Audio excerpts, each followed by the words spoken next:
ಪ್ರಕೃತಿ ಒಂದು ವಿಸ್ಮಯ, ಪ್ರಕೃತಿ ಒಂದು ಅಗಾಧವಾದ ಸಂಪತ್ತು, ಪ್ರಕೃತಿ ಒಂದು ಸೌಂದರ್ಯ, ಪ್ರಕೃತಿ ಒಂದು ದಿವ್ಯ ಶಕ್ತಿ. ನಮ್ಮಲ್ಲಿ ಏನೇ ಕಷ್ಟ ಏನೇ ನೋವಿದ್ದಾಗ ಪ್ರಕೃತಿಯಲ್ಲಿ ಅಥವಾ ಮಳೆ ಹನಿಯಲ್ಲಿ ಅಥವಾ ಪಕ್ಷಿಗಳ ಕಲರವದಿಂದ ದೇಹದಲ್ಲಿ ಮೂಡುವಂಥ ಹೊಸ ಚೈತನ್ಯವೇ ಈ ದಿವ್ಯ ಶಕ್ತಿ.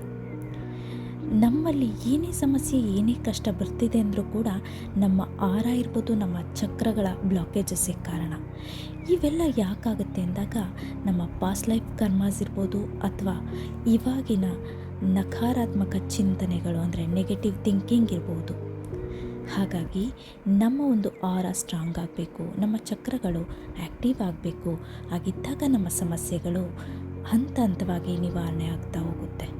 ಈ ಪ್ರಕೃತಿಯಲ್ಲಿನ ಒಂದು ಪರಿಹಾರ ಏನು ಗೊತ್ತಾ? ಧ್ಯಾನ. ನೀವು ಪ್ರಕೃತಿಯಲ್ಲಿ ದಿನಕ್ಕೆ ಒಮ್ಮೆ ಆಗಲಿ ಅಥವಾ ವಾರಕ್ಕೊಮ್ಮೆ ಆಗಲಿ ನೀವು ಧ್ಯಾನವನ್ನು ಮಾಡ್ತಾ ಬನ್ನಿ. ನಿಮ್ಮ ಆಹಾರ ಸ್ಟ್ರಾಂಗ್ ಆಗುತ್ತೆ, ನಿಮ್ಮ ಚಕ್ರಗಳು ಆ್ಯಕ್ಟಿವೇಶನ್ ಆಗುತ್ತೆ, ನಿಮ್ಮ ಸಮಸ್ಯೆಗಳು ಹಂತ ಹಂತವಾಗಿ ಕಡಿಮೆ ಆಗ್ತಾ ಹೋಗುತ್ತೆ, ಮನಸ್ಸಿಗೆ ನೆಮ್ಮದಿ ಸಿಗುತ್ತದೆ.